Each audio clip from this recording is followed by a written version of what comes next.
Peoples party की सिंध हुकूमत कभी सिंध दुश्मन कोई भी मंसूबा, कोई भी कनाल इंडस रिवर सिस्टम पे, ना सिर्फ सिंधु में, चनाब पे, हावी पे, झेलम पे, सतलुज पे नहीं बनाने देगी। सिर्फ दरिया सिंध हमारा नहीं है, ये पांचों दरिया हमारे हैं।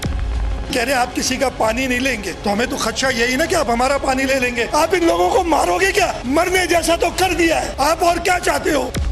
तो ये तो चाहते हैं कि इनको फ्री हैंड मिले, जो चाहे इस मुल्क के साथ करें। ये ऑपोजिशन वाले चाहते हैं, ये इनकी साजिश है। ये साजिश मैं आपको बताना चाह रहा था। अस्सलाम वालेकुम। प्रोग्राम 10 में खुश आमदीद। मैं हूं इमरान सुल्तान। SIFC यानी स्पेशल इन्वेस्टमेंट फैसिलिटेशन काउंसिल में ग्रीन पाकिस्तान इनिशिएटिव के तहत मुल्क में एग्रीकल्चर, कॉर्पोरेट एग्रीकल्चर फार्मिंग जो है उसको फ़रोग़ दिया जाना था।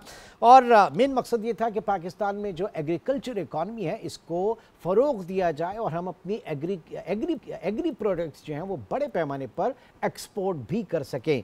इनिशियली इसके ऊपर बड़ा काम हुआ, वहाँ पर बड़ी अलॉटमेंट हुई, लोग आए, उसमें इन्वेस्टमेंट हुई, लेकिन उसके बाद उन ज़मीनों को जो कि बंजर थी, बिलखुसूस चोलिस्तान के इलाकों की बात करें, जब मरहला ये आया कि जनाब वहाँ पर पानी किस तरह से पहुँचाया जाए ताकि उन ज़मीनों की आबियारी की जा सके, तो वहाँ पर जो प्लान था वो नहरों की तामीर का था कि वहाँ पर नहरों के ज़रिए पानी जो है वो भेजा जाए। लेकिन इसके ऊपर सिंध के शदीद तहफ़्फ़ुज़ात देखने में आए और फिर हमने देखा कि एक वक्त हुकूमत सिंध जो है वो शायद इतना उसके ऊपर उसके तहफ़्फ़ुज़ात नहीं थे, लेकिन सिंध में जो और दीगर पार्टीज़ हैं, बिलखुसूस जो आप समझ लें कि तरक्की पसंद पार्टीज़ हैं, उन्होंने इसकी खुलकर मुखालफत की। और उसके बाद हमने देखा कि एक अवामी दबाव के बाद जो पाकिस्तान पीपल्स पार्टी है उसकी तरफ से भी हमने जो है वो काफ़ी एक प्रेशर देखा गया जो हुकूमत पर वो डाल रही है।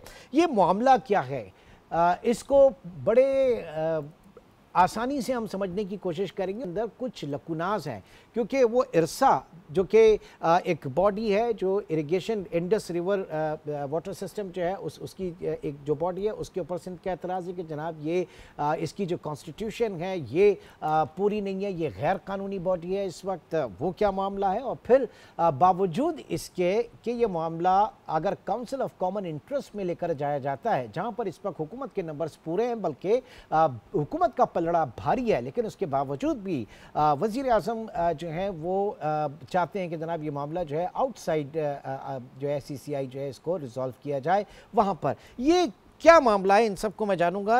हमारे साथ सेनेटर ज़मीर घुमरो जो कि पाकिस्तान पीपल्स पार्टी के सेनेटर हैं और साबिक एडवोकेट जनरल सिंध भी रहे हैं, इस वक्त हमारे साथ प्रोग्राम में मौजूद हैं। बहुत शुक्रिया ज़मीर साहब आपका, बराए मेहरबानी। और लाहौर से जुल्फ़िकार अली महतो जो कि इन्वेस्टिगेटिव जर्नलिस्ट हैं और एग्रीकल्चर, इरिगेशन, पाकिस्तान रेलवे समेत दीगर शोबों पर, सेक्टर के ऊपर इनकी बहुत गहरी नज़र है और बड़ी इंसाइट्स इनके पास होती है। तो आज हमारे साथ जुल्फ़िकार महतो भी मौजूद हैं। जुल्फ़िकार आपका भी बहुत शुक्रिया। जी ज़मीर साहब, ये फरमाइएगा, मोटा मोटा ज़रा हमें बताइएगा कि इतनी शिद्दत से मुखालफत क्यों पीपल्स पार्टी इस वक्त कर रही है। इनिशियली तो कहा जा रहा था कि सदर साहब ने ऑर्डिनेंस के थ्रू इसकी मंजूरी भी दे दी है, सोशल मीडिया पे बहुत वो बड़ा वायरल भी हुआ, क्या मामला है?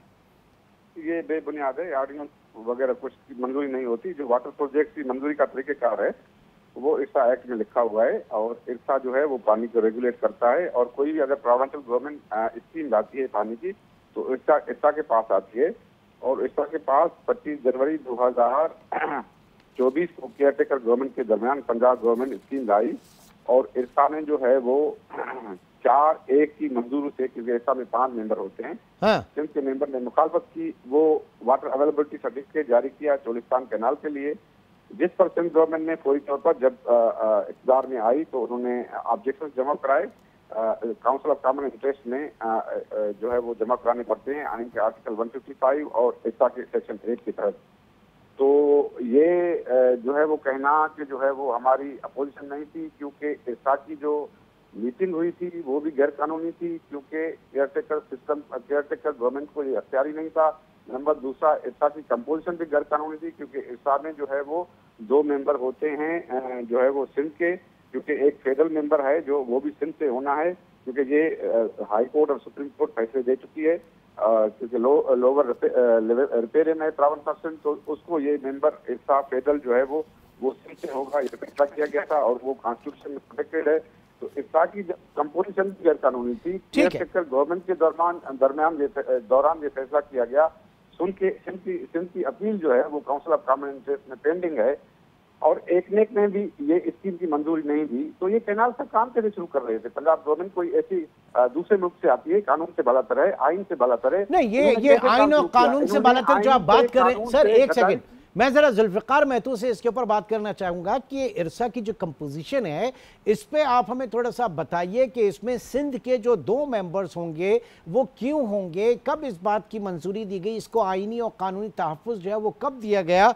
क्योंकि अभी इस वक्त हम देख रहे हैं कि ज़ाहिर है कि जो मेंबर हैं वो सिंध से नहीं है, यानी सिंध का डोमिसाइल उनके पास नहीं है। जो लास्ट मेंबर रहे थे सिंध के वो बशीर अहमद ढर साहब थे, जो कि 2007 से 2010 में उन्होंने सर्व किया था। इस बात को भी 15 साल हो गए, तो इस बीच में सिंध हुकूमत क्यों खामोश थी? जी महतो साहब, आप क्या कहेंगे इसके ऊपर? जी मैं गुमरो साहब हमारे मुंतखब सेनेटर हैं, मैं बड़े उनके एहतराम के साथ उनके साथ बात करूंगा, उनको जवाब दूंगा। बात यह है कि मैं हैरान हूं कि पाकिस्तान पीपल्स पार्टी जो डेमोक्रेट एक बहुत बड़ी जमात है, पाकिस्तान की शहीद शोहदा की वारिस जमात है, और अब वो ये कहती है कि हमने मुशर्रफ के LFO पे अमल दरामद करवाना है। आपको याद होगा कि जनरल मुशर्रफ ने 2002 में इस लालच में ये फैसला किया था कि शायद कालाबाग डैम पे सिंध राज़ी हो जाएगा। तो उन्होंने कहा कि ठीक है, अगर आप इस शर्त पे भी राज़ी होते हैं तो हम सिंध के 2 मेंबर रख लेते हैं। अब मुझे बताइए कि कहाँ का ये रैशनल है कि 4 सूबे हों और एक सूबे के 2 मेंबर हों? तो इसकी कोई तो वजह होनी चाहिए ना। तो ये रैशनल नहीं था। अच्छा, अब इसके लिए जब जनरल मुशर्रफ का LFO आया तो उसने उसमें 2 मेंबर कर दिए, और इसके बाद में 17वीं तरमीम के तहत उन्होंने अपनी कुछ तरमीम करवाई, लेकिन ये तरमीम ये थी कि सदर मुशर्रफ वर्दी में सदर पाकिस्तान रहेंगे और सदर मुशर्रफ दोनों पार्लियामेंट के ईवानों से, कौमी असम्बली से और सेनेट से वोट एतमाद का भी ले सकेंगे वर्दी के अंदर। हाँ। तो इस किस्म और जो चीफ जस्टिस थे उनकी 65 साल उम्र हो गई। ये थी 17वीं तरमीम। इरसा एक्ट में तो इमरान कोई जो है वो अमेंडमेंट ही नहीं हुई, जिसके तहत जो 5वां मेंबर फेडरल होना है वो सिंध से आना है। तो ये कैसी ये पीपल्स पार्टी ये कैसे कह रही है? उनको याद होगा कि 17वीं तरमीम के वक्त इनकी पार्टी को तोड़ के पैट्रियाट बनाई गई और जनरल मुशर्रफ ने इन पाकिस्तान पीपल्स पार्टी के कमर में खंजर घोंप के वो तरमीम कराई, लेकिन उस तरमीम में इस एक्ट में तरमीम शामिल नहीं है। तो ये दावा ही बिल्कुल बेबुनियाद है कि 5वां मेंबर सिंध का होगा। और दूसरा में बताइए जी अब जमीर साहब, ये जुल्फिकार मैं तो ये कह रहे हैं कि ये LFO के थ्रू आपको जो है ये एक शील्ड मिली थी, ढाल मिली थी, लेकिन ये कोई आईनी या कानूनी चीज नहीं है। आप मुझे बताइए क्या जस्टिफिकेशन है इसकी सिंध हुकूमत के पास? ये इस तरह से जो आपका आर्ग्यूमेंट है, इस तरह से फिर जाम सादिक की गवर्नमेंट जो है वो सिंध पर मुसल्लत करके पीपल्स पार्टी का मैंडेट खत्म करके जो 91 का अकार्ड किया गया था और इसका एक्ट किया गया था, जिसकी पाकिस्तान पीपल्स पार्टी ने मुखालफत की थी कि ये आगे चलकर सूबों में जो है वो नफरत के बीच सोएगा, तो फिर वो भी गलत है। अगर आप मुशर्रफ के उस नहीं सर, वो तो हम माजी की बातें नहीं कर रहे, मैं पर्टिनेंट जी जमीर साहब, मैं जरा चाहूंगा कि आप फोकस इसी मामले के ऊपर जरा फोकस करें प्लीज। आप 91 के अकार्ड की भी बात करने के वो कैसे मुसल्लत किया गया था, वो कैसे जाम सादिक की गवर्नमेंट से साइन कराया गया था, इसका कैसे पास करा? जमीर साहब मैं तो सिर्फ एक देखिए, इस तरह तो आप तारीख उठाएंगे तो आपको तो बहुत कॉन्स्टिट्यूशन में प्रोटेक्टेड है, क्योंकि वैसे सिंध का पानी का हिस्सा। सर मेरा पॉइंट ये है कि शहीद जुल्फिकार अली भुट्टो को इंसाफ दिलाया ना, अदालती कत्ल जो था उसके ऊपर इंसाफ दिलाया, आपकी पार्टी ने दिलाया, तो फिर आपने कानूनी जंग पिछले 15 साल से सिंध का मेंबर नहीं है। मेरी बात सुने, उसका रेशनल क्या है? मुशर्रफ के नोटिफिकेशन का रेशनल क्या है? रेशनल ये है कि सिंध का जो पानी है 117 मिलियन एकड़ फुट में से 40। जमीर साहब मैं उसके ऊपर सर मैं आगे चल के उसके ऊपर बात करूंगा। मैं सिर्फ ये बात आपसे पूछना चाह रहा हूँ सर, नहीं सर विद ड्यू रिस्पेक्ट आप मुझे ये चीज बता दें कि ये सिंध के 2 मेंबर होंगे, ये कहाँ पे है? ये कानूनी तहफ़्फ़ुज़ जो है आपको आइन में कहाँ से मिला? मैं ये जानना चाह रहा हूँ खाली। ये कहीं नहीं गया था, क्योंकि सिंध का पानी जो है वो तकरीबन आधा है, सिंध का तकरीबन पानी आधा है और उसको एक वोट है और वो लोअर रिपेरियन है। पहले जो डिसीजन मेकिंग होती थी पंजाब और सिंध इक्वल स्टेक होल्डर होते थे और बलूचिस्तान या खैबर पख्तूनख्वा या जो है वो फेडरल कोई वोट नहीं होता था।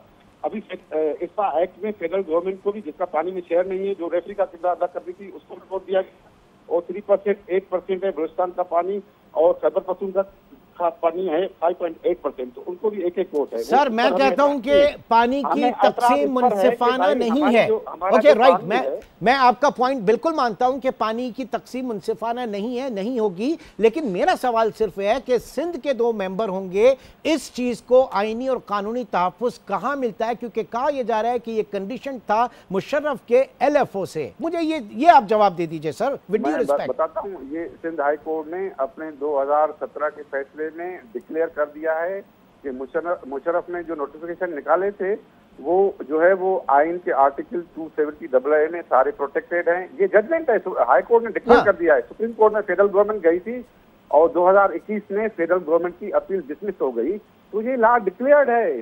हाई कोर्ट का फैसला है सिंध हाई कोर्ट का, उसके खिलाफ अपील गई है सुप्रीम कोर्ट में, और ये डिक्लेयर्ड है कि सिंध का फेडरल मेंबर इरसा जो है वो सिंध से होगा। अभी उसकी कंपोजिशन जब गैर कानूनी है, केयर टेकर गवर्नमेंट का जमाना है, उस हिस्सा से आप जो है सर्टिफिकेट लेते हैं, जिससे जो है वो लोअर रिपेरियन जो है वो मुतासर होता है। भाई जो अपस्ट्रीम स्कीम्स हैं उससे तो लोअर रिपेरियन मुतासर होगा ना। मैं अगर पानी की स्कीम यहाँ बनाऊं तो आप मुतासर नहीं होंगे, तो इस वजह से हमारा पानी ज्यादा था, तो हमें ये हक दिया गया कि इस में आपके 2 मेंबर होंगे, क्योंकि हमारा पानी जो है वो इस में ज्यादा है, हमारा वोटिंग जो पावर है वो कम है।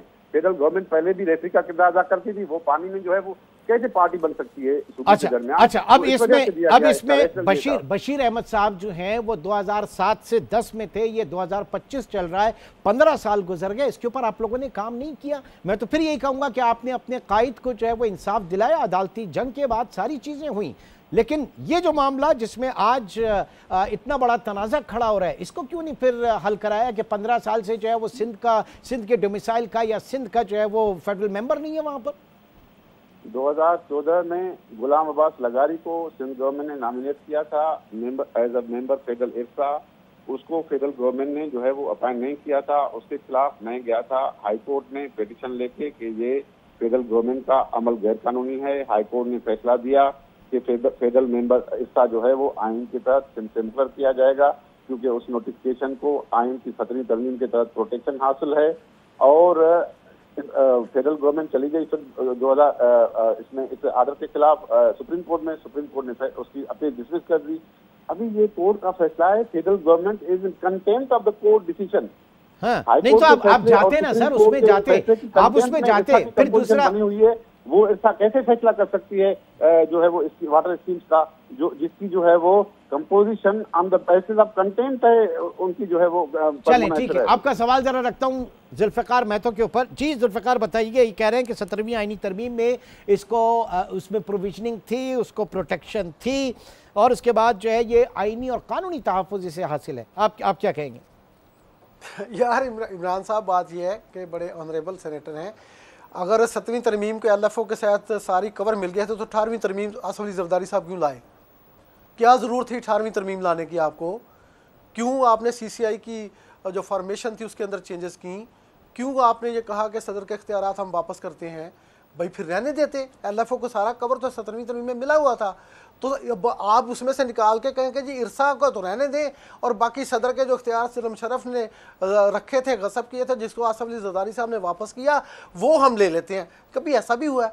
अब देखें, ये कोई बात समझ में, अगर दूसरी ये वो कह रहे हैं कंटेम्प्ट ऑफ कोर्ट है, तो कंटेम्प्ट ऑफ कोर्ट फाइल करें ना सिंध हाई कोर्ट में, सुप्रीम कोर्ट में। मैं यही तो कह रहा हूं, मैं यही कह रहा हूं कि अगर वर्डिक्ट आ चुका है तो फिर क्यों नहीं जा रहे सिंध हाई कोर्ट और हाईएस्ट फोरम के ऊपर वहां सिंध हाई कोर्ट में? भाई ये अगर पहली बात तो ये कि क्या गुमरो साहब की हुकूमत इस बात को ऑन करती, वो तो कोई प्राइवेट आदमी गया, फिर गवर्नमेंट सिंध को जाना चाहिए था, सिंध गवर्नमेंट क्यों नहीं गई वहाँ पे? वो तो एक प्राइवेट शहरी गया है हाई कोर्ट में सिंध में कि ये कंपोजिशन पूरी नहीं है। अगर सिंध गवर्नमेंट को इतना एतमाद था तो वो सुप्रीम कोर्ट में जाती कंटेम्प्ट में कि जनाब ये तो डिसाइड हुआ हुआ है। इरसा एक्ट में बगैर चेंज किए हुए वकील हैं गुमरो साहब, बड़े सीनियर किस्म के आदमी, सीनियर आदमी है, तो भला इनको तो ये बुनियाद भी पता है। अब इस बात को रोकना, असल में इमरान बात यह है कि एक मिसट्रस्ट की फ़िज़ा है पाकिस्तान के अंदर। मैं सिर्फ इतना कहता हूँ कि इरसा को सियासत से पाक कर दें और पाकिस्तान में जो 91 की अकॉर्ड है उसकी रूह के मुताबिक उस पर इम्प्लीमेंट कर दें। वो जाम सादिक ने साइन की थी, मरहूम ने, या किसी और ने की थी। अगर वो जाम सादिक ने की थी तो पीपल्स पार्टी तो फेडरेशन में 2 बार गवर्नमेंट में आई तो ख़त्म कर देती उसको। 91 की अकॉर्ड को कहते हम नहीं मानते। तो ये बातें जो है ना, ये सिर्फ एक इशू बनाने के लिए काफ़ी है, सच इससे बहुत दूर है। इमरान साहब, मैं आपको बाई गॉड ये कहता हूँ कि बेशुमार फेक न्यूज़ ने पाकिस्तान की फेडरेशन को बहुत नुकसान पहुंचाया है। झूठ ने इस मुल्क का बेड़ा गर्क किया है। अब हमें इस झूठ की दुकान को बंद करना पड़ेगा और फैक्ट्स पे आके बैठ के, डॉक्यूमेंट्स पे आके बैठ के, आईने पाकिस्तान के ऊपर आके बैठ के मुज़ाकरात का दरवाज़ा खोलना पड़ेगा। आके बैठ के बात करें, और सिर्फ गवर्नमेंट टू गवर्नमेंट नहीं, इनके तो सियासी मफादात होते हैं। मैं समझता हूँ पाकिस्तान के किसान, सिंध के और पंजाब के किसान, केपी और बलूचिस्तान के किसान बैठे हैं आपस में, वो फैसला करें कि उनके पानी को उनको कितनी जरूरत है, किस तरह बांटा जाएगा। ठीक है जी, इरसा तो सारा जी ज़मीर घुमरो साहब, आपसे इसके ऊपर जवाब चाहूंगा मैं। आप हमारे साथ मौजूद हैं और जुल्फ़िकार अली महतो भी मौजूद हैं। एक छोटे से ब्रेक की कॉल है, ब्रेक के बाद दोबारा मिलते हैं।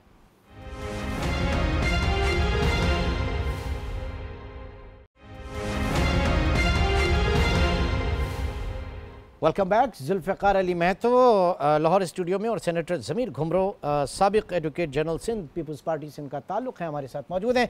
जी ज़मीर साहब, बात यह है कि आप बार बार आपने कहा कि जाम सादिक अली के दौर में ये हुआ था और ये इम्पोज किया गया, तो उसके बाद आपकी हुकूमत आई थी, आपने क्यों इसको रिवर्ट नहीं कराया? अगर ये नाइंसाफ़ी के ऊपर मबनी मुआहदा था, ये सारी चीज़ें आप कर सकते थे, क्यों नहीं किया? भाई क्वेश्चन ये है कि इस समझौते पर चारों सूबों की सिग्नेचर्स है और चारों सूबों से टास्क करनी पड़ती हैं और इसमें बड़ा प्रोसेस होता है। ये पेंडोरा बॉक्स खुलता है, इसमें ये इजी इशू नहीं है। क्वेश्चन ये है कि नहीं तो वंस फॉर ऑल, अगर ये पाकिस्तान के लिए सर, अगर ये रियासत के लिए अहम है, मुल्क के लिए अहम है, पाकिस्तान की आवाम के लिए अहम है, तो इसमें सदियां गुजर जाएं, इनिशिएट तो लेना। इसमें क्या बड़ा मसला है? इनिशिएटिव ये इनिशिएटिव जो है वो पब्लिक लेवल पर जो है वो डिबेट चलती रही है और इसको जो है वो कन्वर्ट नहीं किया है लेजिस्लेटिव प्रपोजल्स में। लेकिन सिंध के अवाम में 92 के बाद जो उनका पानी बंद हुआ है, उसके बाद इस पर शदीद रद्द अमल है कि ये समझौता जो है जाम सादिक की गवर्नमेंट को सिंध पर इम्पोज करके वो किया गया था, कोर्स किया गया था, इस वजह से किया गया था। अभी आप आइन को अच्छा, जाम सादिक अली का ताल्लुक भी सिंध से था ना सर? नहीं जी, मेरी बात अभी आइन को भी नहीं मानते। कोर्ट ने जो है वो आइन की तशरीह की हुई है, उसका जजमेंट है, उसको भी नहीं मानते। अभी आप कहते हैं कि किसानों को बिठाया जाए, ये कौन सा तरीका है भाई? किसान कैसे हम वो तो एक बात कह रहे हैं, हम तो उसी बाईपास कर रहे हैं, उसी आईनी नहीं बाईपास नहीं कर रहे हैं सर, वो आप शायद गलत समझे हैं। बाईपास कर रहे हैं ना सर, नहीं गैर कानूनी है वो तो सर, वो यही तो कह रहे हैं कि अगर ये गैर कानूनी है तो जो चीज गैर कानूनी है उससे पहले उसे कानूनी तहफ्फुज़ कहाँ मिला था, आप उसको रिलेट कर रहे हैं। उनका कहना है वो LFO के तहत था, आप कह रहे हैं 17वीं आईनी की तहत था। मैंने तो बता दिया ना, कोर्ट ने डिक्लेयर किया हुआ है ला 2017 में सिंध हाई कोर्ट की जजमेंट है, उसके खिलाफ फेडरल गवर्नमेंट अपील में गई है, उसने वो डिसमिस कर दी है। इसके अच्छा, इससे ज्यादा बड़ा ला होता है क्या? ठीक है, इससे बड़ा ला कौन सा होता है? ओके, आप उसको माने कोर्ट के जजमेंट को नहीं मानेंगे, आपकी फेडरल गवर्नमेंट की अपील डिसमिस हो गई, आप उसको नहीं मानेंगे। कोर्ट कॉन्स्टिट्यूशन को कोर्ट जो है इंटरप्रीट करती है ना, उसका जजमेंट है इन द फील्ड। अच्छा, अब ये बताइए, ये मामला जो है वो CCI के अंदर क्यों नहीं लेके जा रही हुकूमत? क्यों गुरेजा है CCI के अंदर, काउंसिल ऑफ कॉमन इंटरेस्ट के अंदर ले जाने में? कौन गुरेजा है? वो तो CCI में सिंध गवर्नमेंट गई है, उसकी CCI में ऑब्जेक्शन पहली इस स्कीम एक ने इस स्कीम को मंजूर भी नहीं दी, इस बुनियाद पर मंजूरी नहीं दी कि सिंध के ऑब्जेक्शन जो है they are pending before the CCI। एक ने से मंजूरी नहीं हुई स्कीम की, CCI में सिंध गवर्नमेंट की जो है वो अपील पेंडिंग है, क्योंकि CCI इज अपीलेट फोरम और CCI की अपील जाती है ज्वाइंट सेशन ऑफ पार्लियामेंट में। और आप ऐसे कैसे काम शुरू कर सकते हैं? किस कानून के तहत शुरू कर सकते हैं? आपने कैसे डिगिंग की वहाँ? ये पंजाब गवर्नमेंट को जो आइन को तोड़ रही है, ये को फेडरेशन को डैमेज कर रही है और डिफरेंट स्टेटमेंट आ रहे हैं कि तो सर ये तो ज़मीर साहब अगर आइन शिकनी हुई है, ज़मीर साहब काम शुरू कर दिया। जब एक ने स्कीम को अप्रूव नहीं किया, CCI में हमारी अपील पड़ी है, तो आपने कैसे काम शुरू किया? सर मेरी बात सुन लेना सर मेरा प्रोसेस जो है, सर मेरा पॉइंट तो सुन ले सर, मेरा पॉइंट तो सुन ले। मेरा पॉइंट ये है कि आप कह रहे हैं कि आइन की पासदारी नहीं हुई, कॉन्स्टिट्यूशनल कोर्ट है, आप बड़ी स्पेसिफिक है ना, कॉन्स्टिट्यूशनल कोर्ट्स पकड़ के ले जाइए इस मामले को, घसीट कर ले जाइए को कि जनाब आइन की खिलाफ वर्जी हो रही है, आप और चीजें बाद में देखिएगा, पहले इसको हल करें। उन्होंने काम बंद कर दिया है, हम तो कोर्ट में गए हैं ना, वो तो काम बंद कर दिया है ना।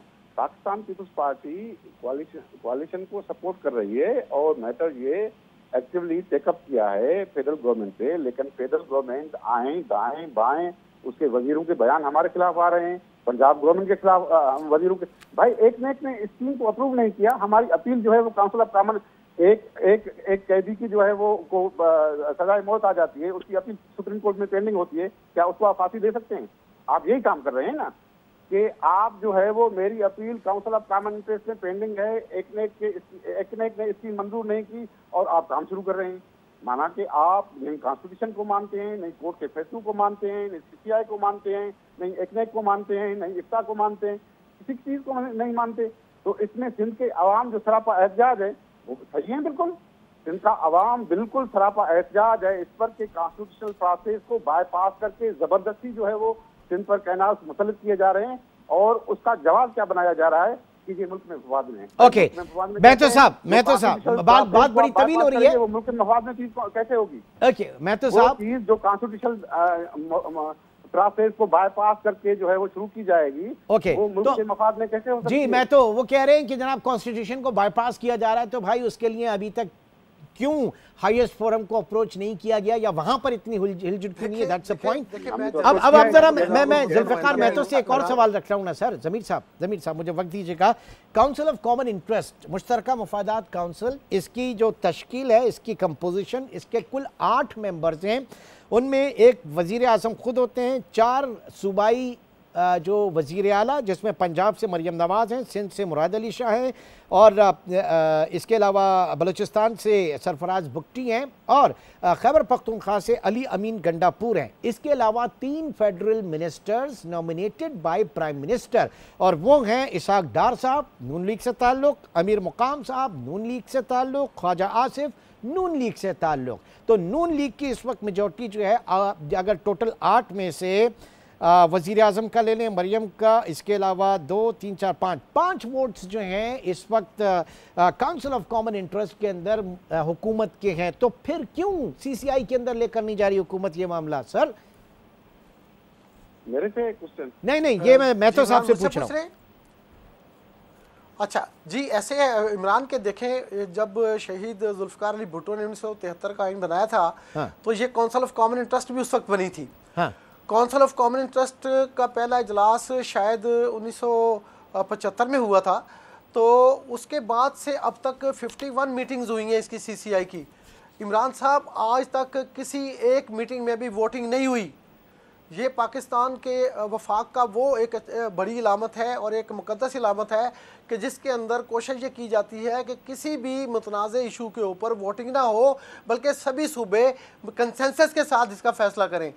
तो इस वक्त वाज़ेह अक्सरियत है मुस्लिम लीग नून की गवर्नमेंट की और बाकी लोगों की, वो चाहें तो ये हो सकता है सरफराज बुगटी और मुराद अली शाह उधर वोट दे दें, और हुबे अली में ना सही गंडापुर जो है वो भी उधर वोट दे दें, तो ये ना इत्तेफाकी नजर आएगी सूबों के दरमियान में। 3 सूबे एक तरफ हो जाएंगे, पंजाब और फेडरेशन एक तरफ हो जाएगी।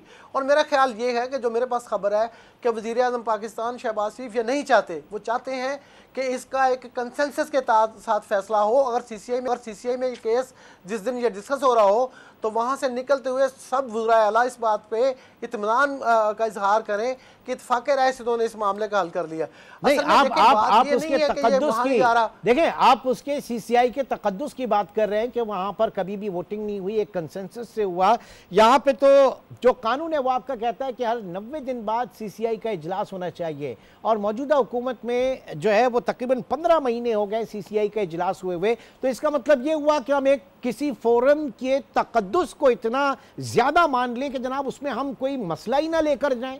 ये क्या बात हुई? नहीं इमरान, नहीं, आप इसकी हिस्ट्री तो चेक करें। जब यूसुफ रज़ा गिलानी 2008 में वज़ीर आज़म बने हैं तो 2 साल 4 महीने के बाद सीसीआई हुई थी, और जब जुल्फिकार अली भुट्टो शहीद बने थे तो 1 साल और 7-8 माह के बाद हुई थी। तो ये कोई नई बात नहीं है, ये पुरानी, ये सभी ऐसे करते हैं कि इशू जो होता है उसको रिजॉल्व करके ले जाया जाता है। और मैं समझता हूँ कि सीसीआई में ये हक है सूबों का कि अगर उनका मुतनाज़े कोई है, मतलब आर्टिकल 157 है, गुरमू साहब को ज़्यादा पता होगा, कि उसके अंदर ये बात है कि अगर वाटर इशू से मुतल्लक कोई मुतनाज़े चीज़ होगी तो वो जाएगी सीसीआई में। और सीसीआई तो फिर यहाँ पर जुल्फिकार, यहाँ पर में भी अगर फैसला नहीं होता ना, सुने अगर 5 मेंबर्स जो हैं वो नून लीग की तरफ है या हुकूमत की तरफ है, पीपल्स पार्टी के पास 3 है, मुराद अली शाह एंड सरफराज बुगटी, और अगर अली अमीन गंडापुर भी मिल जाते हैं, अगर उनके पास 3 हो जाते हैं, तो इसरार किस बात पे क्यों इतना है सीसीआई के अंदर लेके जाने का, जब उनको पता है कि यहाँ पे हम ये मुकदमा हार सकते हैं? ये उनको इसलिए है कि ये पता है कि ये सियासत है, वफाकी हुकूमत कभी ये नहीं करेगी और ये तब तक नहीं होगा जब तक ये मामला नहीं अब सामने नहीं आ जाएगा कि कंसेंसस डेवलप हो गया है। तो बात ये है कि ये सबको पता है, अब ये सारी एक्सप्लॉयटेशन सियासी कि वो काम कोई और हो रहा होगा, मुझे नहीं पता इमरान उसके पीछे और क्या बातें हैं, लेकिन ये बात इरसा के अंदर जो सर्टिफिकेट इशू हुआ था 25 जनवरी 2024 को, चाहे केयर टेकर गवर्नमेंट थी, वो इरसा का सर्टिफिकेट वही फोरम है। अगर CCI में ये डिस्प्यूट हो जाता है तो फिर मुश्तरका पार्लियामेंट का सेशन भी होना है, तो session is the final stage, मुश्तरका इजलास है पार्लियामेंट का, अभी CCI में भी फाइनल नहीं हो सकता ये चीज़। तो अगर गवर्नमेंट ऑफ पाकिस्तान मजबूर हो भी फेडरल तो वोट हो गया तो फिर आगे जाकर वो जाएगा मुश्तरका इजलास बुलाना ठीक है। चलें ये इस चीज के डेकोरम, इसके तकद्दुस जो हमें आपने बात की, इसके ऊपर मैं बात करूंगा, व्यू लेना चाहूंगा ज़मीर घुमरो साहब का, लेकिन एक छोटे से ब्रेक की कॉल है, ब्रेक के बाद दोबारा मिलते हैं।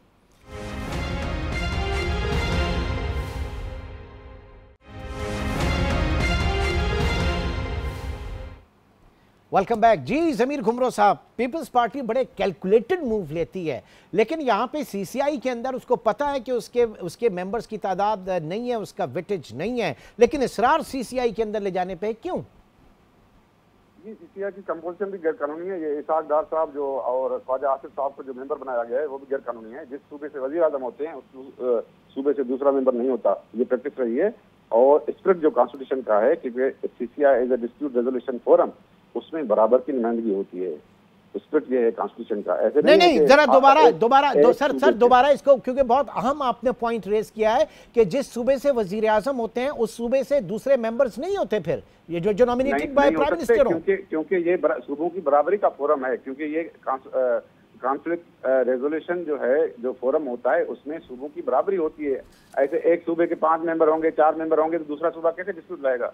ये तो सुप्रीम कोर्ट में भी 26 अमेंडमेंट में ये लिखा गया है कि सुप्रीम कोर्ट में नहीं, तो अभी इसके ऊपर इस मामले को आपने कहीं चैलेंज किया? 2 नंबर रखे हैं, ये गैर कानूनी है। इसाक डार साहब और ख्वाजा आसिफ साहब ये पूरी तौर पर इस्तीफा दे दें, क्योंकि ये हमने इशू उठाया था सेनेट में कि इस जो कंपोजिशन है CCI की, वो सूबों की बराबरी पर मुश्तमिल होगी। हर सूबे से 2 मेंबर होते हैं, इन्होंने जो है वो एक सूबे से 4 मेंबर रख लिए। ये कौन सा तरीकेकार है भाई? आप एक डिस्प्यूट रेजोल्यूशन फोरम है कॉन्स्टिट्यूशन में, उसमें इक्वल रिप्रेजेंटेशन होनी है।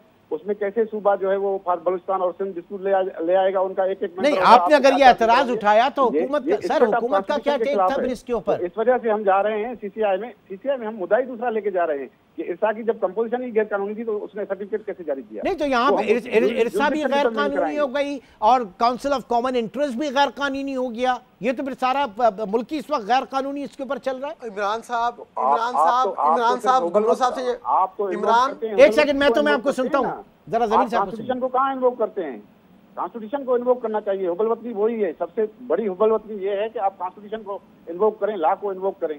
हम लॉ को इन्वोक करते हैं, कॉन्स्टिट्यूशन को इन्वोक करते हैं। CCI की जो है वो कंपोजिशन, चले जी, मैं तो साहब अब यहाँ पे इरसा भी गैर कानूनी है और काउंसिल ऑफ कॉमन इंटरेस्ट, मुश्तरका मुफादात काउंसिल जो कि बड़े वो भी गैर कानूनी हो गया। दोनों की नहीं। नहीं, गुमरो साहब वकील है, मैं तो उनके सामने कुछ नहीं हूँ, लेकिन उन्होंने खुद कहा है कि जिस सूबे का वजीर आजम होता है उसका मेंबर नहीं होता। ये ट्रेडिशन है, ये कॉन्स्टिट्यूशन नहीं है। ये कैसे गैर कानूनी हो गया? कानून में इसका जिक्र है। कानून में तो यह है कि कानून में जो लिखा हुआ है, थोड़ा सा और ठीक करना होगा ना सर कि पीपल्स पार्टी की जब हुकूमत थी तो उसमें कितने मेंबर यार? इमरान सुल्तान साहब, मैं आपको कह रहा हूं कि आप मुतलका आर्टिकल पढ़ लें कि उसमें लिखा हुआ है कि वजीर आजम पाकिस्तान फेडरल कैबिनेट में से 3 बंदे नॉमिनेट कर देंगे, nominated by the prime minister of Pakistan होंगे। ये सूबों वूबों का जिक्र तो है ही नहीं। अब गैर कानून का यहाँ से क्या लेना देना? ये ट्रेडिशंस की बात कर रहे हैं, कभी कानून को बीच में ला रहे हैं, बिल्कुल गलत। ये स्पिरिट कॉन्स्टिट्यूशन का यही है कि बराबरी की बुनियाद पर होगी। ये डिस्प्यूट रेजोल्यूशन मैकेनिज्म जो भी होती है बराबरी की बुनियाद पर होती है। ऐसे नहीं तो हम सोए बैठे, मुझे तो बहुत हैरत हो रही है कि आइन की बात करें ना, हो क्या रहा है? ये अजम्पशन की बात ना करें, आप तो वकील हैं, आप अज्यूम ना करें। डिस्प्यूट रेजोल्यूशन की बात थोड़ी हो रही है। ये लेटर नहीं होता, सिर्फ स्पिरिट भी होता है कॉन्स्टिट्यूशन का। स्पिरिट ये है कि जो पोजीशन होगी CCI की वो बराबरी की। लेकिन चले मान लेते हैं, आज मैं सारी चीजें मान लेता हूं कि सारी अनकॉन्स्टिट्यूशनल है जो सेनेटर साहब कह रहे हैं, जरा एक मान लेते हैं ना, एक मानने में क्या है ये बताइए कि फिर अब ये मामला तय कहां पर होगा? क्या ये इरसा भी गैर कानूनी हो गया और काउंसिल ऑफ कॉमन इंटरेस्ट भी गैर कानूनी हो गया बकौल आपके, तो अब आगे क्या होगा? कहां सेटलमेंट होगी इसकी? घुमरो साहब। हाँ, ये जो है वो क्योंकि इरसा में सिंध गवर्नमेंट का मुद्दा ही ये है कि भाई जब इरसा की कंपोजिशन ही गैर कानूनी है तो उसने सर्टिफिकेट कैसे जारी किया, तो वो लेके मुद्दा ये है कि सीसीआई में कि भाई आप इसको वापस कर दें इरसा को और मेंबर जो है वो अपॉइंट कर दें। उसके बाद जो है वो वाटर अवेलेबिलिटी को देखकर जो है वो इरसा फैसला करे। वाटर अवेलेबिलिटी गुज़श्ता 25 सालों में 2 साल सिर्फ वाटर अकार्ड के तहत वाटर अवेलेबिलिटी मुयसर रही है। गुज़श्ता 49 सालों में सिर्फ 4 मरतबा वाटर अवेलेबल रहा है अकार्ड के तहत। तो आपने वाटर अवेलेबिलिटी को सर्टिफिकेट देते हैं तो किस बुनियाद पर दिया आपने इरसा ने? केयरटेकर गवर्नमेंट के दौरान रात की उदाई में ये ऐसे चले सर देखते हैं कि इस कानूनी मामलात को ये मेरिट पर भी इनका केस नहीं बनता, ये जुरिडिक्शन पर भी नहीं बनता। नहीं, पाकिस्तान पीपल्स पार्टी जो है इन कानूनी मामलात को कहां लेकर जाती है पार्लिमानी सियासत में पाकिस्तान पीपल्स पार्टी का कोई सानी नहीं, इसमें कोई शक नहीं। तो इन आईनी और कानूनी मामलात को पीपल्स पार्टी जो है वो कहां लेकर जाती है, किस फोरम पे और कब लेकर जाती है। बहुत बहुत शुक्रिया जुल्फ़िकार महतो, आप भी हमारे साथ मौजूद थे और ज़मीर घुमरो साहब आप भी हमारे साथ मौजूद थे। नाजरीन, अच्छा जी जुल्फ़िकार कहिए। इमरान, ये बड़ी इंपॉर्टेंट बात कर दी घुमरो साहब ने आखिर के, पानी अवेलेबल नहीं है।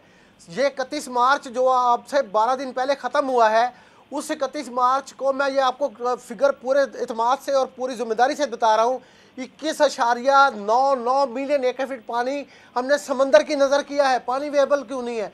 पानी का यूजेज कम हुआ है। पाकिस्तान का ओवरऑल पानी 140 मिलियन एकड़ फीट मौजूद है। पिछले 5 साल का डाटा ले लें तो मैं आपको एग्जैक्ट फिगर कोट कर देता हूँ। पिछले 5 साल में 95.78 मिलियन एकड़ फीट पानी समंदर में गया है। ठीक है, बिल्कुल बात है।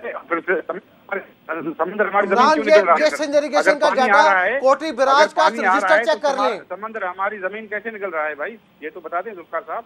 चले ठीक है, आगे आने वाले इस मामले को हम जरूर डिस्कस करेंगे। बहुत बहुत शुक्रिया जुल्फ़िकार महतो और ज़मीर घुमरो साहब आप दोनों का।